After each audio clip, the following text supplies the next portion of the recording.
Galar.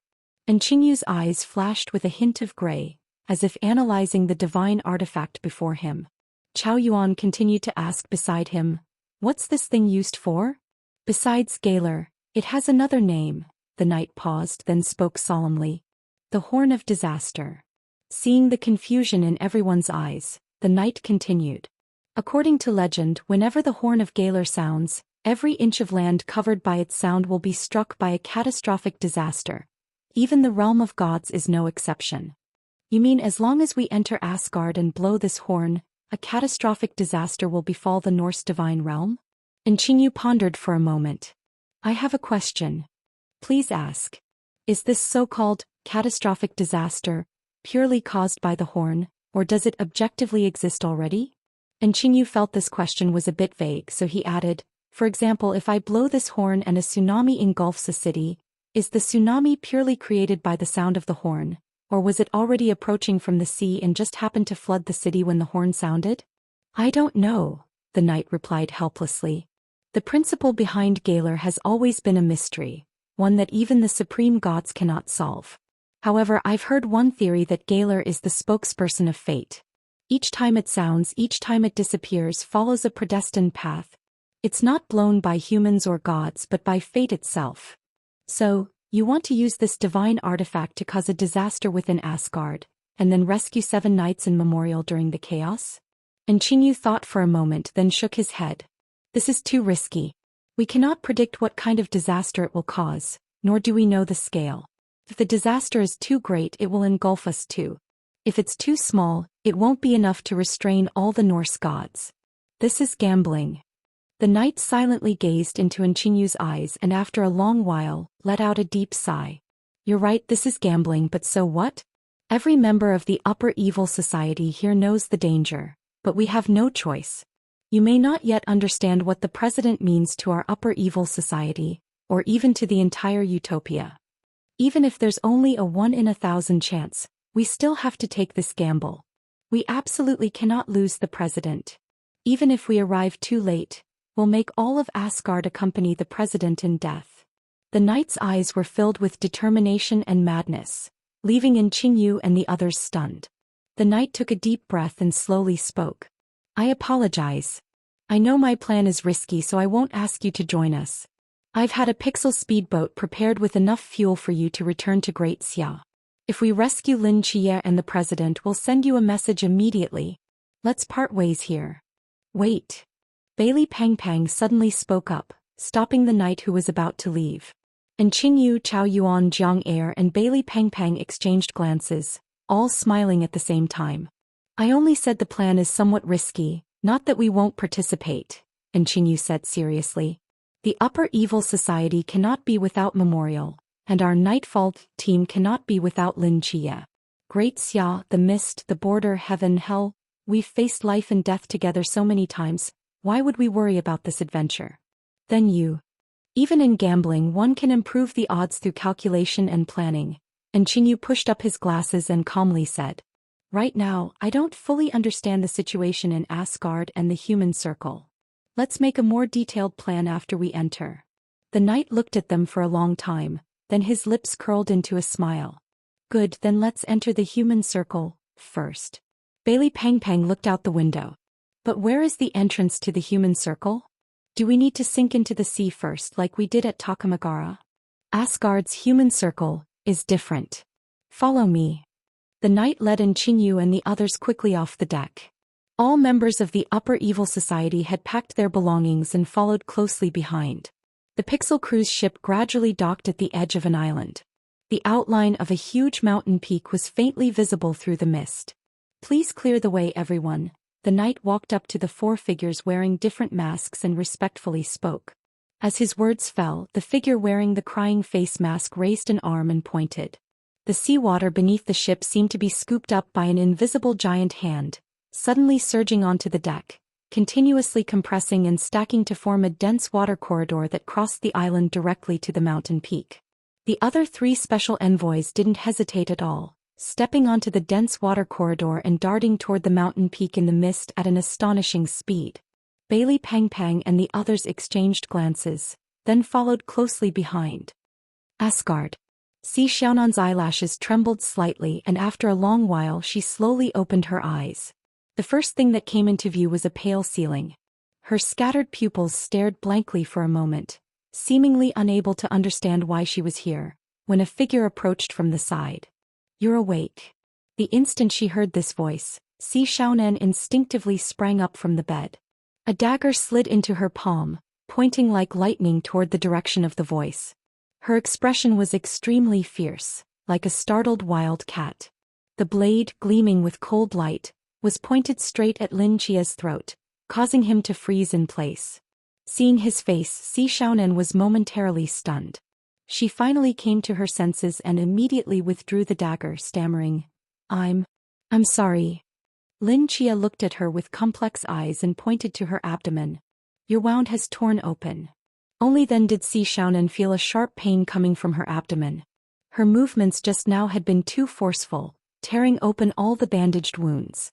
"Lie down, let me bandage you again," Lin Chia said helplessly, looking at Si Xiaonan, who was gritting her teeth in pain without making a sound. 7 nights I can bandage myself. Do you not realize how serious your injuries are?" Lin Chia shook his head. "Don't worry, it won't be me bandaging you but it." Lin Chia extended his hand, pointing to the ground at his feet. There, a silly-looking little mummy was tightly hugging Lin Chia's leg. Now hearing Lin Chia call it, it tilted its head in confusion. After leaving Mu Mu to bandage Si Xiaonan's wounds, Lin Chia walked straight out of the room, closed the door, leaned against the wall, and after a long while, let out a helpless sigh. In his mind he recalled Si Xiaonan's actions just now, feeling somewhat dazed. That level of stress response, Lin Chia had only seen in frightened stray cats. The more insecure and vulnerable one is, the more intense their reaction to external stimuli. In that instant when Si Xiaonan thrust the knife at his neck, he saw helplessness and stubbornness in her eyes. The obedient Si Xiaonan who quietly supported everyone in Songnan City. The ruthless and decisive Si Xiaonan who deceived everyone with tricks in the mist, and now the seemingly strong but inwardly fragile Si Xiaonan. Which one was the real her? Or perhaps none of them? Lin Chia couldn't tell anymore. Lin Chia remembered that their last meeting was inside the Dan Palace in Kunlun Void. If not for Si Xiaonan's mention of the green spider lily that triggered his memories, he wouldn't have let her leave. After all, even though Si Xiaonan had become the proxy of the god of mischief who stood against Great Xia, deep in his heart, Lin Chia still couldn't believe that the sweet and adorable Si Xiaonan from Squad 136 was a traitor. And the existence of the memorial confirmed this point. Just as Lin Chia was lost in thought, the door behind him opened, and a round bandaged head peeked through the gap, making cooing sounds at Lin Chia. "Thank you for your hard work, Mu Mu." Lin Chia patted its head and turned to enter the room. Si Xiaonan had already dressed and was sitting by the window, her pale face finally regaining some color. "Thank you," Si Xiaonan said sincerely. "We're family, there's no need for thanks." Lin Chia waved his hand and sat down across from her. "Family games." Hearing these words, Si Xiaonan was stunned, with gratitude and tenderness appearing in her eyes after a long absence. She tucked her hair behind her ear and spoke earnestly. "I know you have many questions for me. Go ahead and ask." "Then let's start from the beginning." Lin Chia looked into Si Xiaonan's eyes. "Starting from Songnan." Si Xiaonan was silent for a moment, her eyes gazing at the bright sunlight outside the window, then slowly began. "As early as when I was 10 years old, I was chosen by Loki and became his proxy." Si Xiaonan's voice echoed calmly through the room, serenely recounting everything from those years. Outside the window, giant trees swayed in the wind, with fragments of light falling into her eyes, creating a shimmering effect. As Lin Chia had guessed, Si Xiaonan had become Loki's proxy before becoming a night watcher, buried deep within Great Xia as a sleeper agent. When she received news that Shiva's grudge had been transferred to Chiang Mai, she was ordered by Loki to transfer to Squad 136. Her only purpose for staying there was to find the right opportunity to steal Shiva's grudge. After the Songnan catastrophe, Si Xiaonan had been active in the Mist and Asgard, until Loki announced he would soon ascend to the highest realm, then abandoned her alone in the temple, disappearing without a trace. "So, the injuries on your body, they were all caused by Thor?" Lin Chia's gaze swept over those charred electrical marks, his brows slightly furrowed. "Partly." The rest were left by other proxies who had grudges against me, Si Xiaonan slowly explained. After all, the existence of the god of mischief's proxy naturally attracts hatred. There were too many proxies in Asgard who wanted to kill me, but they didn't act because of Loki's presence. This time, Loki abandoned me and allowed Thor to torture me, which was a signal in their eyes. A signal that Loki had given up on me. Lin Chia recalled the previous killing of Phil and others, nodding thoughtfully. You said earlier that there are 3 days left until Loki challenges the Supreme Divine Realm? Lin Chia asked puzzledly. Why would he set such a specific time? Given his personality, shouldn't he find a place to break through secretly and then sweep away all obstacles in one go? Why is he being so high-profile this time? Is there something special about this timing? I don't know. He didn't tell me anything, Si Xiaonan smiled bitterly. Lin Chia pondered for a moment. It's fine. Knowing this time is a good thing anyway, at least we can prepare in advance. By the way, where's Cold Xian? Isn't he with you? He's in the human circle. Halfway through her sentence, Si Xiaonan seemed to remember something and slowly stood up. What's wrong? It's about time. I need to go out. Where to? Follow me and you'll see. Si Xiaonan put on her black hood, covering her entire face, and led Lin Chia straight out of the room, walking along the main road toward the southern edge of Asgard. After passing through several streets and climbing over 2 mountain peaks, they arrived beside a lake of emerald green water. What are we doing here? Lin Chia's gaze swept across the lake that looked like a green gemstone, asking with confusion. Although the lake scenery was nice, Lin Chia had explored every area with his spiritual power and found nothing unusual. Si Xiaonan, with her injuries, wouldn't have gone to such lengths just to look at a lake. Si Xiaonan didn't answer, just squinted at the surface of the lake. In the reflection of the water, several crimson flower petals moved gently like red ink on green stone. Flowers. Lin Chia also saw these petals and scanned the barren land around them with a frown. That's not right. Where did these flowers come from? These petals aren't on this lake but in the reflection. Si Xiaonan walked slowly along the edge of the lake. This lake is like a mirror with thickness. The other side of the mirror is Asgard's human circle, and these petals are reflected from the lake water on the human circle side. Is this a passage connecting the human circle and Asgard? No, this can't be considered a passage because only light can pass through the lake surface, not people or other objects. Si Xiaonan walked to a corner by the lake as if sensing something, quickly bent down, her eyes fixed on the marks on a stone in the lake's reflection. After a long while she slowly stood up, lost in thought. So, these are messages Cold Xian carved in the human circle, and then appeared here through the reflection? Lin Chia guessed the principle behind it all and couldn't help but marvel. What a brilliant way to transmit information. What did he say? Si Xiaonan took a deep breath, her expression becoming grave again. Something's about to happen in the human circle, again. Asgard's human circle? Lin Chia asked with confusion. What happened? Loki is preparing to set up a death transfer array in the human circle. But death transfer array? Loki has a special secret technique that can deceive death itself, using trickery to transfer his own death to 10,000 ordinary people. This is one of his greatest secrets, Si Xiaonan calmly explained. Using 10,000 lives to transfer his own death? Lin Chia's brows furrowed tightly. So you're saying as long as he kills enough people he can never die? It's not that simple. The death transfer has limitations. Si Xiaonan's eyes narrowed slightly. For years I've been secretly investigating Loki's weaknesses, including this death transfer array. First, the death transfer array must be set up in advance, and the deaths of 10,000 lives must occur within 3 days. If Loki's death time is more than 3 days after the array is set up, the formation won't take effect. Second, the death transfer array can only work once in a short period. He cannot achieve consecutive resurrections by setting up multiple arrays. As long as we find the location of the death transfer array in advance and manually destroy it, Loki cannot be reborn. Lin Chia nodded thoughtfully. And in Asgard, the only place with enough lives for him to set up a death transfer array is the human circle. Exactly. Si Xiaonan's gaze fell on the symbol reflected in the lake water. That's why I had Ling Xian stay at the human circle, to specifically monitor the situation there. Since Loki is preparing to challenge the supreme position in public, he must have made preparations. Now it seems I was right. Si Xiaonan picked up a sharp stone from nearby, bent down by the lake and carefully carved something.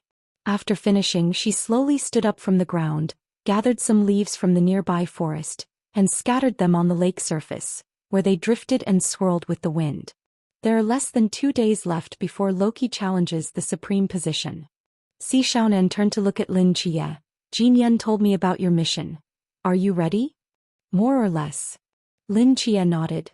I've sent Thor and the others away to the northern border of Giant Country. During this time, I've secretly figured out the location of the Holy Rainbow Sword in the temple. As long as I send a signal to Great Xia one day in advance, on the day Loki challenges the supreme position, I'm confident I can seize the Holy Rainbow Sword and open the Rainbow Bridge for Great Xia's god. That's good. But before that, I have one more thing to do. Lin Jie pondered for a moment. Do you know the 3 goddesses of fate? The 3 goddesses? Si Xiaonan raised an eyebrow upon hearing this name. What do you need from them? I need their help to save someone. Si Xiaonan was stunned, and after hesitating for a moment she spoke. Among the Asgardian gods, the 3 goddesses are the most mysterious. They have secluded themselves in the mountains for years, not participating in any external disputes. Although I know where they are, even if you go there they may not help you. I have to try no matter what, Lin Jie said solemnly. Only the 3 goddesses of fate in Norse mythology, who control the flow of time, could compress Jelon's sleeping time and make her awaken quickly. Lin Jie had tried using the Holy Grail to make a wish, but the sacrifice was far from enough. Thousands of years of time and laws couldn't be exchanged for just 2 or 3 main gods. Unless one controlled the corresponding laws, achieving this would be as difficult as climbing to heaven. Seeing Lin Jie's serious expression, Si Xiaonan nodded. All right, I remember their secluded location is not far from here. I'll take you there now. Northern Europe. Dwarf country. Hot embers swirled in the air. This westernmost region of the Norse divine realm was almost surrounded by towering volcanoes. On the barren land, countless steel buildings resembling furnaces stood grimly under the dim sky. Clang, clang, clang. The dull sound of heavy hammers striking metal echoed like thunder inside one of the buildings. The heavy door was pushed open, its creaking completely drowned out by the hammering. Lung Xian, wearing a black cloak, walked in through the door. A wave of heat hit his face, casting his stern features in a dark red glow. He frowned slightly and walked straight toward the center of the hall, where a column of fire was gushing forth. The building had no roof. The surrounding walls converged toward the sky like bamboo shoots, with a hole tens of meters in radius at the top, releasing the thick smoke produced by the fire column. Next to the fire, a small, shirtless old man was using a hammer bigger than his upper body to forcefully strike a piece of metal in the fire. The small old man's bronze skin was already covered in sweat, but his small, focused eyes were glowing, staring intently at the metal in the fire, completely unaware of Lung Xian's arrival. Lung Xian didn't speak to disturb him. He slowly walked along the edge of the hall, his gaze sweeping over the divine weapons hanging on the wall, finally landing on several black pills at the corner of a nearby table. He picked up one pill between 2 fingers and brought it to his nose, detecting a pungent mint fragrance. That's a stimulant pill I recently developed. Just take one and you'll forget pain and fatigue, unleashing amazing strength and speed for a short time. At some point the small old man had stopped hammering the metal. While wiping the sweat from his forehead he slowly spoke. I'm getting old. I'm not as strong as I used to be when forging. Lately I occasionally use this to enhance my physical strength. If you're interested I'll give you a few. Lung Xian didn't hesitate, casually grabbing a handful of pills from the table corner and putting them in his pocket before turning around and saying, "Where's the thing I asked for?" The small old man slowly walked down the steps and somehow produced a black metal box taller than himself, placing it on the ground. "It's ready for you. Take a look yourself." Lung Xian quickly walked to the metal box, pressed buttons on both sides with his hands, and the lid automatically popped open. I've lived for over 1,000 years and forged countless divine artifacts and treasures, but this thing is truly a first for me. If I had enough materials I'd make another set for my collection.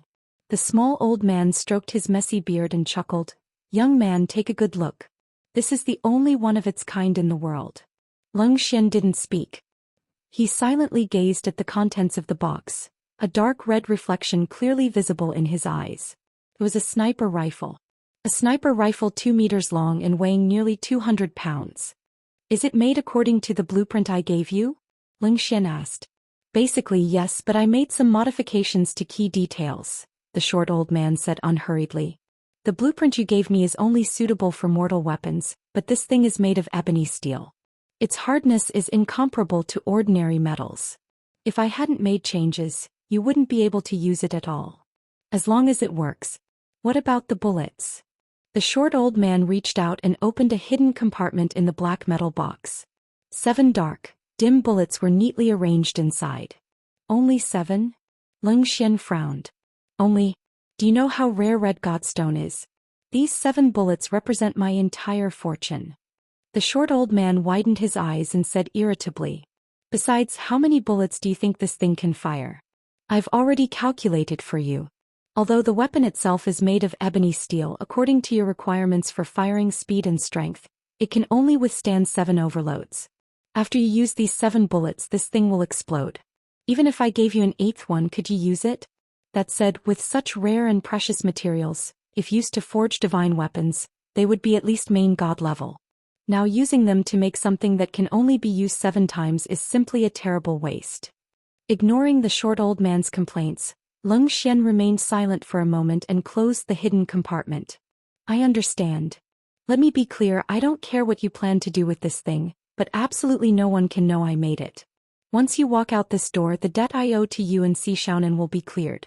From then on, the entire dwarf kingdom will have no further connection with you, the short old man said solemnly, looking into Leng Xian's eyes. Leng Xian carried the black box, which was taller than himself, on his back and looked at the short old man in front of him, bowing as he spoke. I understand. Thank you, God of Forging, thank you, Forge Temple. The short old man snorted, clasped his hands behind his back, and walked toward the pillar of fire behind him. Leng Xian, carrying the black box, crossed the barren, fiery land and left the dwarf kingdom directly. After climbing countless mountain peaks for an unknown period, he returned to the emerald-like lake. His peripheral vision caught falling leaves reflected on the lake's surface, and his gaze focused slightly. After examining the symbols left by Xiaonan, his eyes gradually brightened. 7 nights. Achoo! Lin Chia suddenly sneezed. He rubbed his nose and looked up at the wild, uninhabited valley before him, asking puzzledly, Are you sure they live here? Yes. Xiaonan nodded. I came here with Loki before. He wanted to meet the 3 goddesses, but they deliberately avoided him. Later, in anger, he set fire to the entire valley. He burned the entire valley? Didn't the 3 goddesses retaliate? No. They aren't deities skilled in combat, and nobody knows what they're thinking. They're very mysterious. So they might not meet me either? Naturally.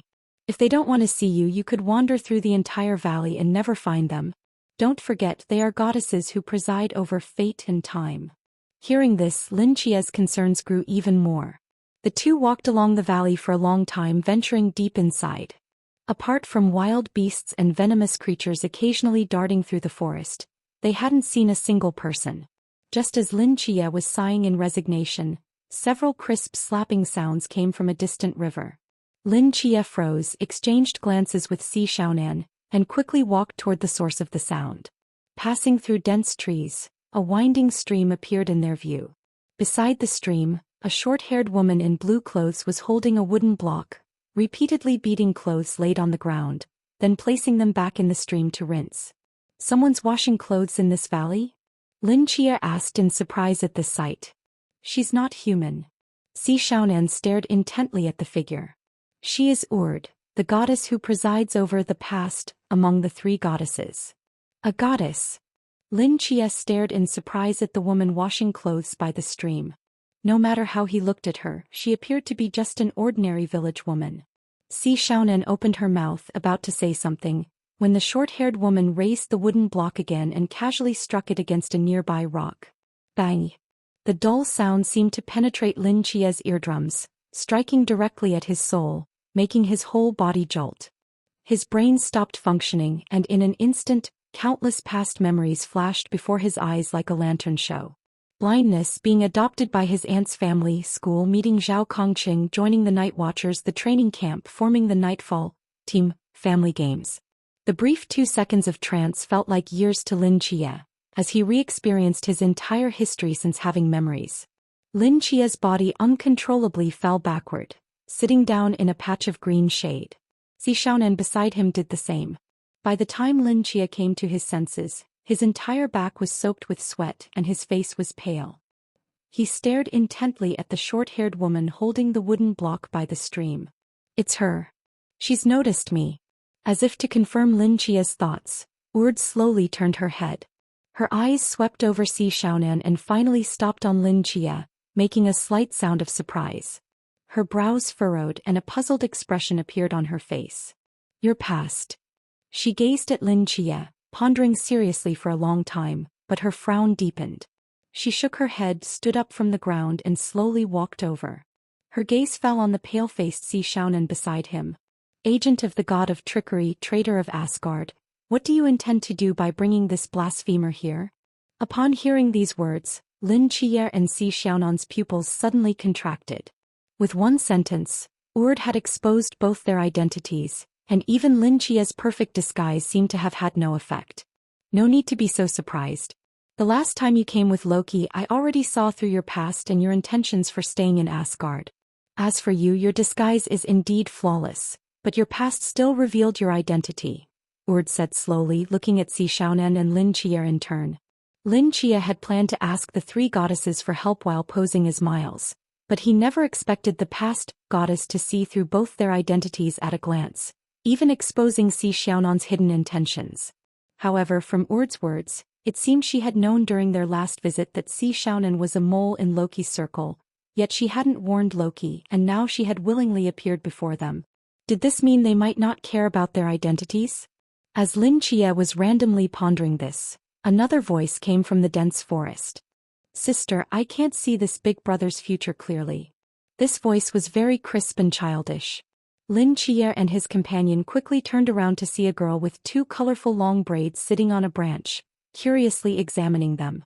Judging from her appearance, she was at most 16 or 17 years old. Future goddess Skald? Si Xiaonan murmured. Hearing this name, Lin Chia's heart skipped a beat. Skald? Is she the future goddess with the law of time flow that Wang Mian mentioned? It's normal that you can't see his future clearly. Even his past has been partially concealed by someone. Urd's eyes fixed on Lin Chia as she murmured, Interesting, who exactly are you? Under the gaze of the past goddess, Lin Chia took a deep breath and answered honestly. My name is Lin Chia. I know your name is Lin Chia, what I'm asking is... Urd paused, shaking her head helplessly. Never mind, it seems even you yourself don't know. Follow me. Urd turned and walked straight toward the depths of the valley.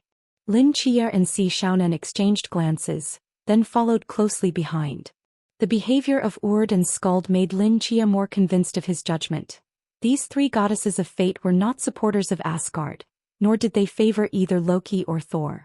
They had seen through his identity as an outsider and Si Xiaonan's cover as an undercover agent, yet they took no action, simply leading them away. What exactly did they want to do? Although surrounded by 2 goddesses, Lin Chia wasn't panicking. He still had assassin god number 27 hidden in his body as smoke. If it came to a life or death situation, number 27 wouldn't stand by and watch him die.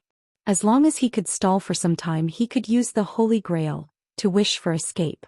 While Lin Chia was pondering, a delicate jade-like hand reached from behind and tugged at the corner of his clothes.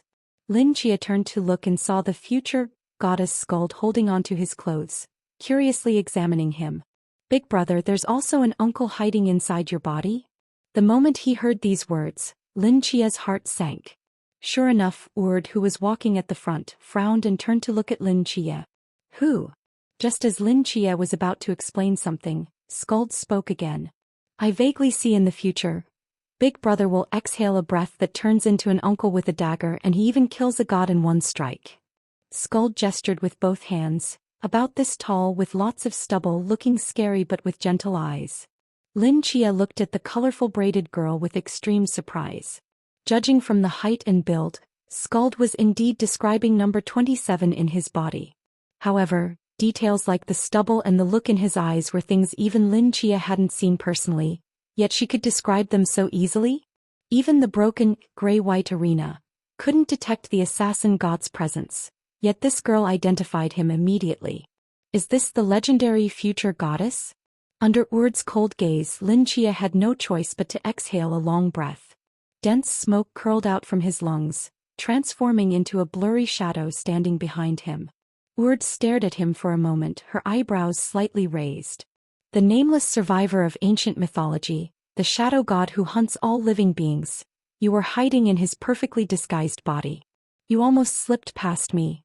Number 27 stood silently behind Lin Chia. Under his wide black hat brim, a pair of deep eyes were also watching Urd. The air immediately fell into silence. Urd stared at number 27 for a long time, finally slowly shifting her gaze, looking at him with complex emotions in her eyes. You come along too. Lin Chia glanced at number 27 behind him, his expression somewhat puzzled. In front of Urd, the past goddess, no one's past could be hidden. Since she had immediately identified number 27's identity, she must have reviewed his past. Yet despite this, she still chose to let number 27 come along? What exactly did she see in number 27's past? After passing through half a forest, Lin Chia and the others followed Urd up a rugged mountain path, soon reaching the top of a peak covered in green grass. The moment they stepped onto the mountaintop, the amber sunlight filtered through the clouds like scattered gold, shining on Lin Chia's face. He saw a woman in purple robes with hair like a waterfall sitting cross-legged at the edge of the cliff, facing the sunset. Due to the angle, Lin Chia could only see her back. Her black hair danced like ribbons in the wind. The sunset traced her straight silhouette, outlining a dazzling golden edge. Seeming to sense Lin Chia and the others' arrival, the figure turned slightly, revealing an exquisitely beautiful yet sorrowful profile in the twilight. She slowly stood up, her over 3-meter-tall figure like a small mountain, standing on the cliff. Her purple robes fluttered and those piercing eyes narrowed slightly. This is, Lin Chia murmured, sensing the terrifying aura from her. The present goddess, Verdandi. Si Xiaonan stared at that beautiful face, somewhat dazed. She is the past of the future and also the future of the past. The past exists because of her and the future changes because of her. She is the leader of the 3 goddesses and also the strongest among them. It is said that if the present goddess takes action, even Thor and Loki cannot contend with her. She's that powerful? Lin Chia exclaimed in surprise. Sister. We've caught these intruders. While Lin Chia and Si Xiaonan were in awe, Skuld ran forward giggling, hugging the purple-robed woman's arm and swaying back and forth as she spoke. Verdandi looked down at Skuld, a hint of warmth appearing in her piercing eyes. She stroked Skuld's hair. Sister has important matters to attend to now. Can Skuld go play by herself for a while? Okay. Skuld nodded obediently and skipped toward the distant forest. Halfway there, she seemed to remember something and approached Lin Chia, her dark eyes twinkling as she looked at him. Big brother, I want to play with that little cutie wrapped in bandages. Lin Chia was stunned. He seemed to think of something and with a strange expression he drew a summoning magic circle in front of him. After a flash of light, Mumu stood curiously in the center of the magic circle, tilting its head to look around. Lin Chia pointed at Mumu. You mean this one? Yes, it's this one. The moment Skuld saw Mumu, her eyes began to shine and she looked at Lin Chia pleadingly. Big brother, please let me play with it for a while. Lin Chia. Skuld. Urd glared at Skuld, who immediately lowered her head, looking somewhat aggrieved. It's fine, it's fine. Mumu, go play with this little sister for a while. Lin Chia quickly picked up the confused Mumu and placed it in Skuld's arms. Hugging Mumu, Scotty's face immediately lit up with a smile. She bowed deeply to Lin Chia, then held Mumu with both hands and ran toward the forest as if she had found a treasure. Looking at Mumu's bewildered appearance, Lin Chia could only silently give it an encouraging look. Whether you can please Scotty depends on you. Mumu. I apologize, although my sister is over 1,000 years old, her mind remains forever like a child's, said Verdandi, standing at the edge of the cliff. Seeing this scene, the sharpness in her gaze toward Lin Chia and the others softened slightly as she spoke calmly. Understandable, Lin Chia nodded and said, the future should be like this. Hearing these words, a trace of surprise appeared in Verdandie's eyes. She glanced at Si Xiaonan and number 27 in succession, then spoke again. So why have you intruded here? There is something I want to ask of the three goddesses. Lin Chia didn't beat around the bush and immediately described Jialan's current situation, finally resting his gaze on Scotty, who was playing happily with Mumu in the forest. Only the future goddess Scotty can save my beloved. Please, goddess, grant this request. Verdandie silently listened to Lin Chia's words, then looked toward the past goddess Urd, who gave her an almost imperceptible nod. I understand what you mean, Verdandie calmly replied, but I'm sorry we refuse. Why? Why should we help you? Urd continued, you are from Great Xia, we are the three goddesses of the north. Our positions are fundamentally different. The fact that we haven't immediately arrested you and sent you to Asgard is already merciful enough. Why should we go out of our way to help you save someone? I can pay you. Payment? You mean that holy grail that can only be used a few times? Urd shook her head. We don't need wishes granted by such a filthy thing, and we're not interested in the other divine artifacts you possess. Lin Chia was speechless. Originally, Lin Chia had indeed planned to use the wish power of the Holy Grail as a condition to request the three goddesses' help, or even just Scotty's assistance would suffice. But he never expected that before he could speak, Urd would already have figured out his intentions. This single statement effectively blocked all of Lin Chia's options. Lin Chia and Si Xiaonan exchanged glances, the latter's eyes full of helplessness. Goddess, is there really no other possibility? Lin Chia asked, clinging to his last hope. I'm sorry. Verdandie extended her hand, elegantly pointing toward the path down the mountain, and calmly said, please leave. Sister, I can actually help.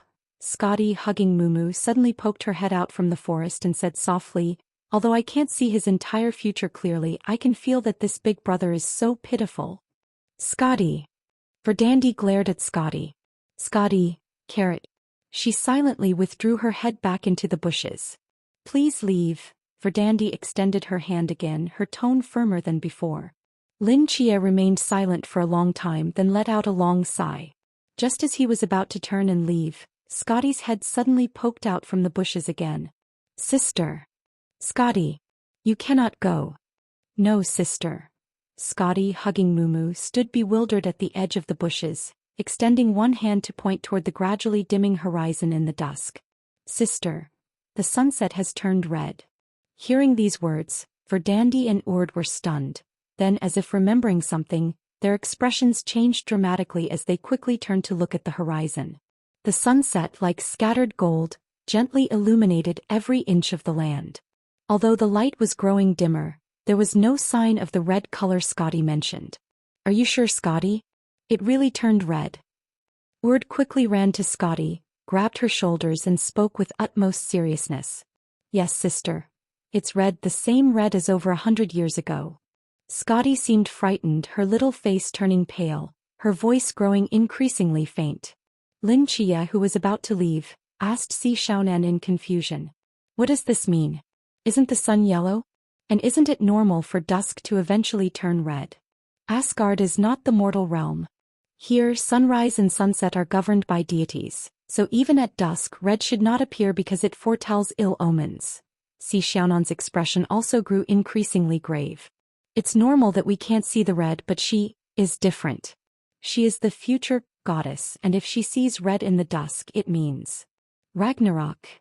Verdandie, in her purple robe, stood at the edge of the cliff, her eyes full of gravity as she looked toward the sunset. Ragnarok again. Last time it was the mist of destruction. What is it this time? Scotty, can you see where the red in the dusk is coming from? Urd embraced Scotty's shoulders and asked seriously. Scotty, holding Mumu like a doll, hesitated for a moment, then slightly turned her head to look at Lin Chia. Lin Chia's expression changed. Scotty stared at him in confusion for a long time, then shook her head. Her gaze swept around the emptiness surrounding him and she spoke with uncertainty. I can't see. No, it seems like he's been hidden. Verdandie's expression tightened as she flashed to Lin Chia's side. With narrowed eyes she spoke in a low voice. What else are you hiding? I'm not hiding anything, Lin Chia replied in astonishment. This time Lin Chia was truly wrongfully accused. He only had number 27 inside him, and there was absolutely no place to hide anyone else. Sister, I might have been mistaken. Scotty hesitated for a long time before finally saying softly. Verdandie's gaze seemed to dissect Lin Chia, scanning his body inch by inch. After confirming there was nothing unusual, she let out a long sigh. Fine, you may go. Verdandie, with her hands behind her back and her black hair gently floating, slowly walked toward the edge of the cliff. Her eyes were full of complexity and helplessness. Ragnarok. Since it is the twilight of the gods, how could it be so easily avoided? Although Lin Chia was full of confusion, he didn't ask further. He beckoned to Mumu, who immediately jumped out of Scotty's arms, hopped onto Lin Chia's back and clung to his neck like an ornament. It followed Lin Chia and the others down the mountain, not forgetting to turn back and wave to the dazed Scotty. Twilight of the gods. On the way down the mountain, Lin Chia rubbed his chin with one hand, confusion appearing in his eyes. Xiaonan, is this so-called twilight of the gods really that terrifying? Xiaonan nodded and said, yes, so far, Asgard has only experienced the twilight of the gods once, which was the descent of the mist 100 years ago. It is said that 2 days before the descent of the mist, the goddess of future Scotty predicted that the twilight of the gods was about to descend. The 3 Norns appeared to warn Odin, but Odin didn't seem to take it seriously. Later, after the mist descended, the gods of Asgard began to fall.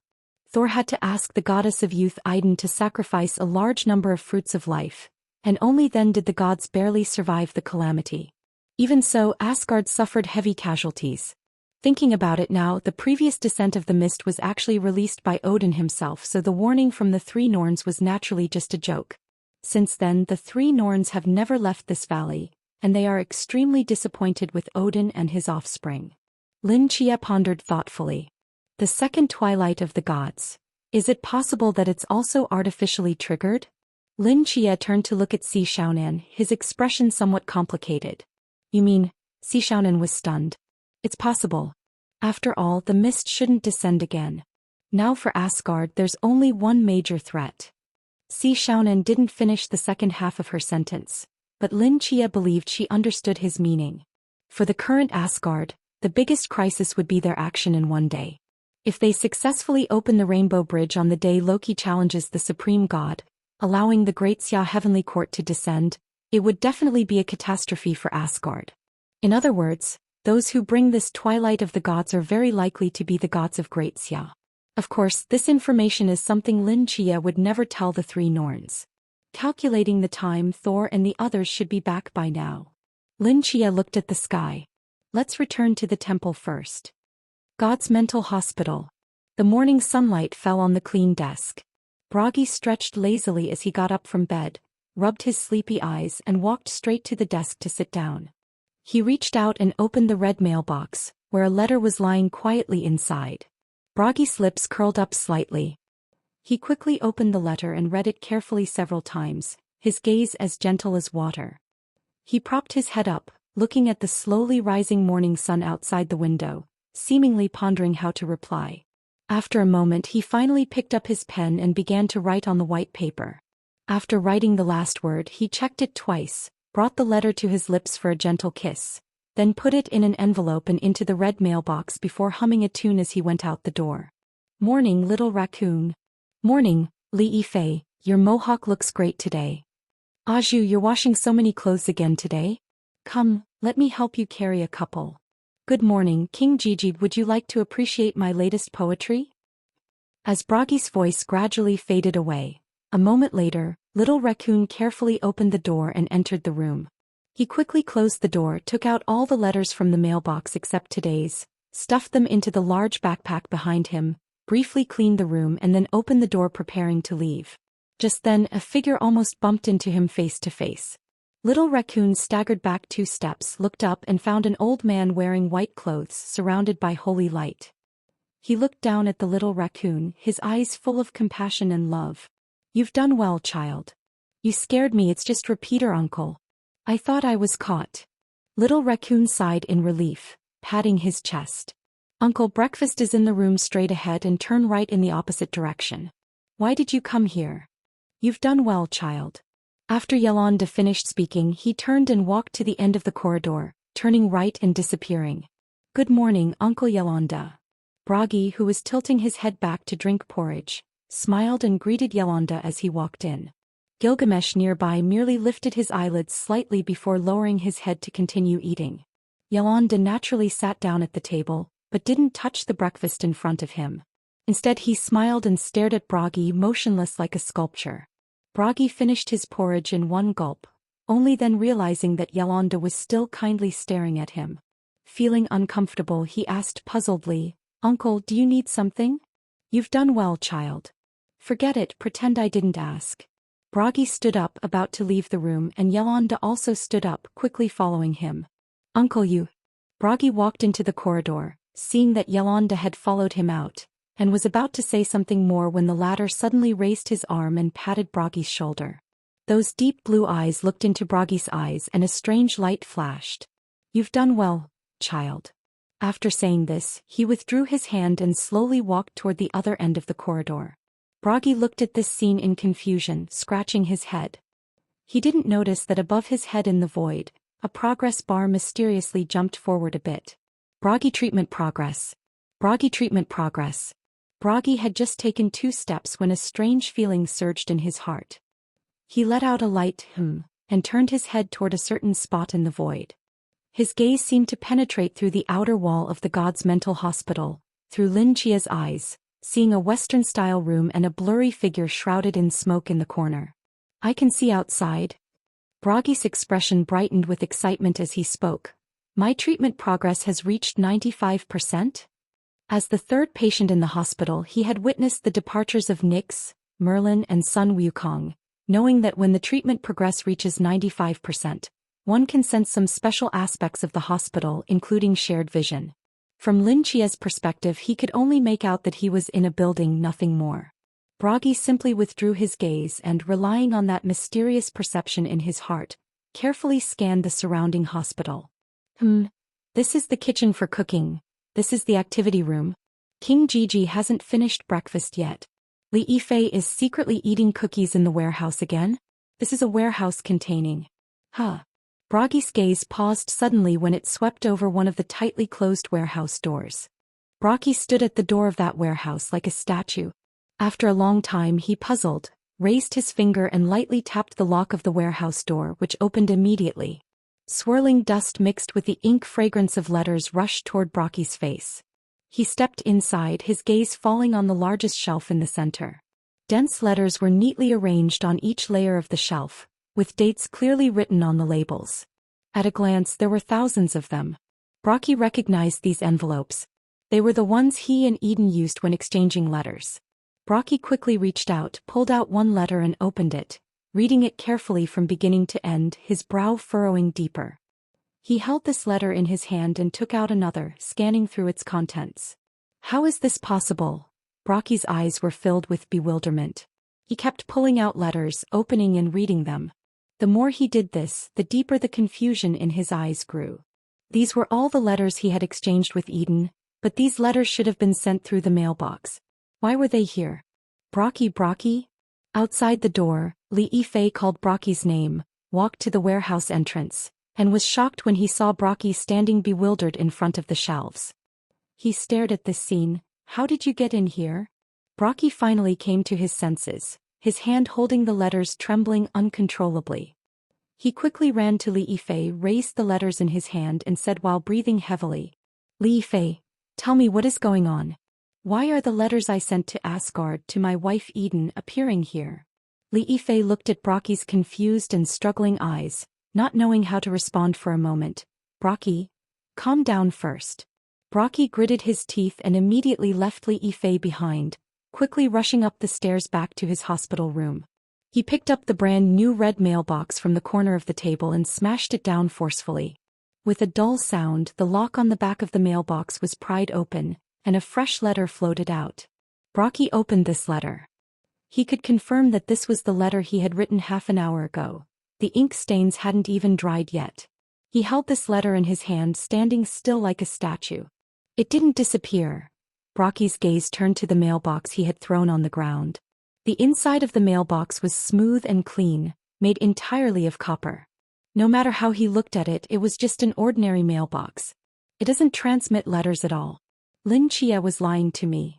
Brocky muttered. Why would he lie to me? If these letters were never sent out, then the replies I received, where did they come from? Brocky felt his mind go blank, unable to make sense of it no matter how he tried. He took a deep breath, widened his eyes, and looked at a certain void in front of him. Through Lin Chia's eyes he saw the scene of the outside world. Outside, Lin Chia walked to the courtyard and was saying something to Si Xiaonan, who was hiding in the corner. Through the high walls outside the courtyard, Brocky could see the continuous temples in the distance, and the faintly visible sacred mountain even further away. Asgard. Brocky stood frozen. As a native deity of Asgard, he certainly recognized those buildings. Lin Chia was actually in Asgard? Since he had already reached Asgard, why didn't he let him out to see Eden? And where did those letters from Eden in his room come from? Brocky stared at this scene, motionless in the room. Brocky, don't get excited, I'll call Chia over right away, he'll explain everything to you. Li Yifei panted as he ran up to the second-floor hospital room, standing at the doorway. I know. Brocky seemed to have realized something, his eyes gradually brightening. Like an excited child, he happily stretched out his hand, pointing at Li Yifei in front of him and Lin Chia outside, laughing. Actually, Lin Chia has been in Asgard all along. Like a messenger, he secretly delivered the letters I wrote to Eden, and secretly brought her replies back here, stuffing them into my mailbox. He has already met Eden. He doesn't let me out because he wants to join forces with you all to give me a surprise when I'm discharged. Right. Li Yifei stood there stunned. Discharge. As long as I can be discharged, I can see you. Brocky lowered his head, muttering indistinctly to himself, his eyes shining with excitement. Without another word, he rushed out the door, his figure disappearing in the corridor with a flash. Li Yifei ran to the edge of the corridor with an ominous feeling in his heart. Brocky. Hey, Brocky. Where are you going? Hospital. Rooftop. An old man in white clothes was standing in front of the wire mesh on the rooftop, kindly overlooking the entire hospital. A golden figure suddenly appeared at the edge of the rooftop, walking quickly towards him. Brocky's golden hair fluttered in the wind. Old man. You can make my treatment progress increase rapidly, right? Just now you patted me and I jumped directly to 95% progress. Yolanda slowly turned his head, looking gently into his eyes. You've done well, child. Old man. Help me once more. I'm only 5% away from completing my treatment. If I can get out, I can see my wife. Brocky grabbed his hand and said seriously, help me once more and I'll owe you a favor. Yolanda stood in front of the wire mesh, his white robe woven from white clouds dancing in the wind. Those deep blue eyes gazed at Brocky, the corners of his mouth curling into a kind smile. He reached out and patted Brocky's shoulder again. You've done well, child. Brocky treatment progress. You've done well, child. Brocky treatment progress. 97%, 98%, 99%. Under Brocky's joyful gaze, the virtual progress bar above his head jumped directly to the last grid. Brocky treatment progress. 100%. God of poetry and music. Brocky's treatment completed. Please leave the hospital immediately. Reward extraction conditions met. Beginning random extraction of Brocky's divine power abilities. Asgard. I think after Loki returns to Asgard he will definitely come looking for you again. Lin Chia, who was talking to Si Xiaonan, suddenly seemed to sense something and his expression changed. He's been discharged. How is that possible? Lin Chia's eyes were filled with disbelief. What did you say? Si Xiaonan asked in confusion, seeing Lin Chia's sudden change in expression. Lin Chia didn't answer. He immediately turned to look beside him. At that moment, the void seemed to be twisted by an invisible hand, curling into a vortex, and a figure slowly emerged from it. It was a handsome man with golden hair and blue eyes. He carried a harp on his back and his elegant Western court attire gleamed in the sunlight. He stood tall with his head held high, the smile on his lips growing more pronounced. Bragi. Lin Chia called out. Chia, I'm healed. Bragi smiled as he stepped forward, giving Lin Chia a big hug. Thank you, I'm well now. No. This is impossible. Lin Chia pushed Bragi away and asked in confusion, I didn't completely cure you. Your illness, how did you get discharged? Lin Chia knew very well that Bragi's treatment progress was so high only because he had led him to believe that Aiden was still alive. With this change in mindset, his condition naturally improved, but the root of his illness hadn't been cured at all. His illness was essentially two different souls housed in one body, alternating and inseparable. Before resolving this issue, Bragi shouldn't be considered completely cured, and his treatment progress certainly couldn't reach 100%. Just like Merlin before, although his own consciousness had long recovered, his treatment progress could only be maintained at 99% until Lin Chia extracted the last trace of the otherworldly soul before his discharge. By all logic, Bragi shouldn't have been able to cross this threshold. According to Lin Chia's estimation, reaching 95% treatment progress would already be the limit for him. Now that Bragi had walked out of the hospital on his own, it completely overturned Lin Chia's understanding. The fact that I could walk out means I'm already healed. Bragi patted his chest and smiled. I know you wanted to give me a surprise. Your kindness Bragi will remember forever. In a moment I will bring my wife to properly thank you. Wait. Bragi. Before Lin Chia could finish speaking, Bragi's form transformed into a streak of light, rapidly disappearing into the horizon. Although Bragi wasn't skilled in combat, he was still a major god. When he exerted his full speed, Lin Chia simply couldn't catch up. Watching Bragi's figure disappear into the distance, Lin Chia's expression turned extremely grim. This is bad. Chia, what's going on? Si Xiaonan asked in confusion. That man just now, why does he look so much like Bragi, the rumored missing god of poetry and music? I'll explain later. Lin Chia suddenly turned his head and looked solemnly into Si Xiaonan's eyes. Xiaonan, quickly tell me where the goddess of youth Aiden lives. What? Aiden? I need to know where she originally lived. I understand, follow me. Si Xiaonan nodded and quickly led Lin Chia in a certain direction. As an agent who had lived in Asgard for several years, she was very familiar with the place. Number 27, who was hiding in the house, hesitated for a moment before transforming into a wisp of smoke and following Lin Chia, curling into his lungs. Why did you come? Lin Chia asked in a low voice. Thor and the others will be back soon. Staying in the room would risk exposure, Number 27 said flatly.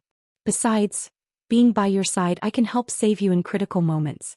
Consider it payment for you saving me before. Lin Chia didn't say anything more.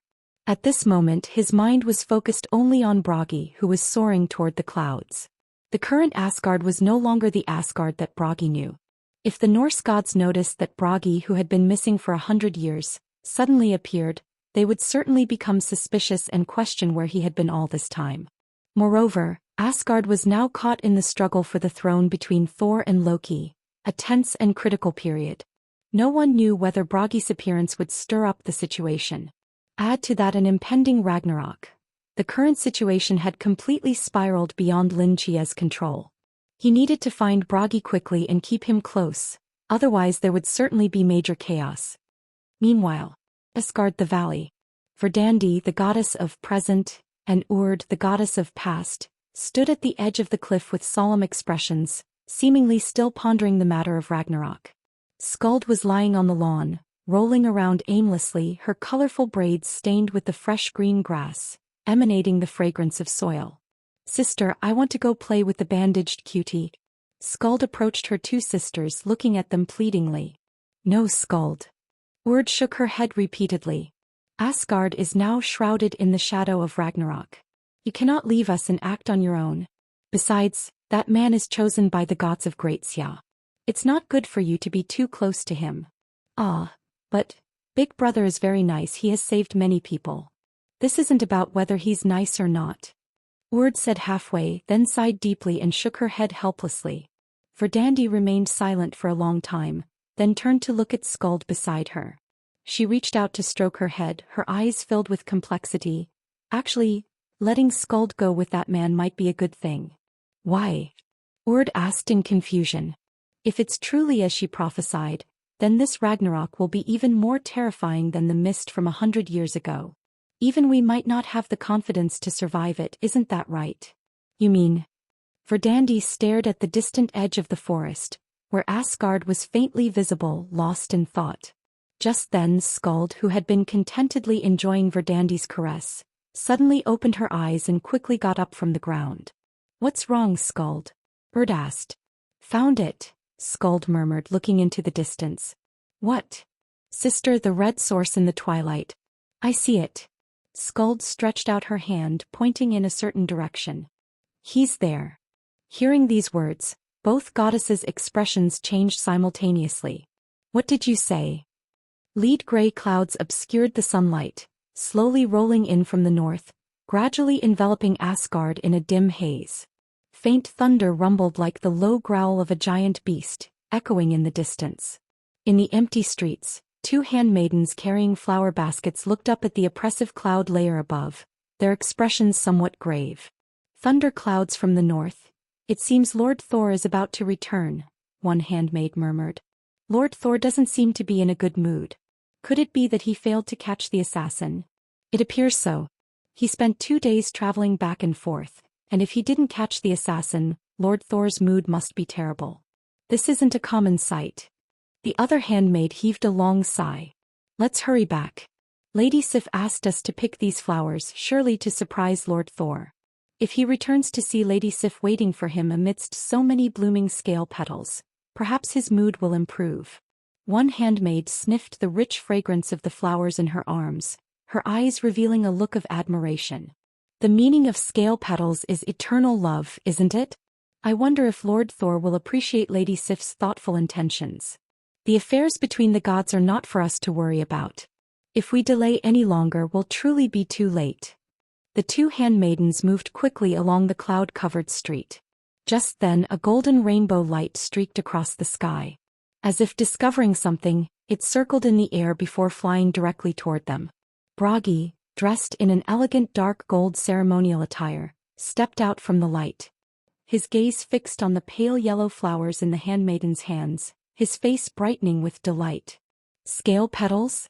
What a perfect meaning. Excuse me, I need to borrow these." Without another word, Bragi flipped his palm, and the scale petals flew directly from the handmaiden's hands into his. His form then transformed into a stream of light, flying away again. "I owe you for these flowers. Come to the Eternal Garden later, and you can pick any flowers you want from there." As Bragi's voice faded into the distance, the two handmaidens stood motionless, holding their empty baskets in bewilderment. Sister, our flowers were stolen." One handmaiden finally came to her senses, nearly crying with distress. The other handmaiden didn't respond. She stared blankly in the direction Bragi had disappeared, standing like a stone statue. No, it can't be possible. Hasn't that lord been missing for a long time? And the Eternal Garden? Her brows furrowed tightly, her face full of confusion. "Sister, what are you talking about? Quick, let's go back. Go find Lady Sif and Lord Thor." That handmaiden's expression was extremely anxious as she lifted her skirt and ran swiftly toward the end of the road. "Bragi has returned. Dear Bragi, do you remember that winding stone path at the garden entrance? The one we paved together with pebbles collected from the Holy River. The stones from the Holy River truly are the hardest things in the world, closest to eternity. In the 100 years since you left, they haven't changed at all. Whenever Verdandie comes to borrow flower seeds from me, she always tries to stomp on them with all her might, but no matter how hard she tries, she can't create even a single crack. Whenever I see her stubborn yet troubled expression, I find it so adorable. I believe our love will be even closer to eternity than that stone path. Even if Death himself were to swing his scythe and dance upon it, he could never separate us." Under the dim thunder clouds, Bragi looked at the familiar stone path from his memories, recalling the letter Idun had written to him not long ago. The pale yellow scale petals swayed in the wind, a few petals falling, gently swirling on the stone path before floating toward the end of the trail. His lips curved slightly upward. He held the bouquet in his left hand, straightened his crisp collar with his right, like a spirited young general just returned from the battlefield, smiling, ready to greet his bride who had waited 100 years for him. Bragi took a step forward, following the stone path, slowly walking deeper. "Spring in Asgard is always so enchanting. I sit on the swing at the garden entrance, surrounded by blooming golden buds. When the warm spring breeze blows, the fragrance nearly overwhelms me. Do you remember the golden sea we saw at the peak of Jotunheim? The way the golden bud petals fill the garden with the spring wind is almost identical to the waves of the golden sea. Thanks to your reminder, I asked Sif to help solve the problem of wild berry vines overrunning everything. Now the garden is as neat and beautiful as when we first married. If you return, I'm sure you'll love it very much. On the dim stone path, a wind from somewhere brought a touch of coolness. Bragi ascended the steps amidst swirling dead leaves. His vibrant dark gold ceremonial attire seemed to be the only color in this world of desolation. The whimpering wind sounded like countless low brass instruments hidden in the forest, playing a joyful movement to celebrate his return. Bragi, holding the scale petals, stepped onto the final stair. Full of hope, he suddenly froze at the sight before him. The desolate cold wind swept across the grayish-white garden. On the dried soil, only scattered broken roots and stems stood lonely in the wind. No warm breeze, no fragrance, no golden waves of the blooming golden buds she had planted with her own hands. Under the rumbling thunder-filled sky, only a dilapidated wooden cabin remained, standing in the distant abandoned ruins of the garden. Bragi's crisp collar fluttered loudly in the wind. He stood motionless before this broken garden, like a lifeless statue. His eyes were filled with bewilderment and confusion. Everything was different from what he had imagined. It shouldn't be like this. This place shouldn't be like this. Bragi's pupils trembled uncontrollably. Even as he repeatedly denied in his heart that this was their home, the clearly imprinted memories felt like someone shouting through a megaphone against his ear, roaring and howling, leaving his mind completely blank. Impossible. This is impossible. Bragi's eyes unfocused, shaking his head repeatedly. Aiden. Where are you? I've returned. I've come back. Aiden. He forced his stiff legs forward, running like a madman along the small path in the courtyard, nearly buried by dust and soil, rushing ahead frantically.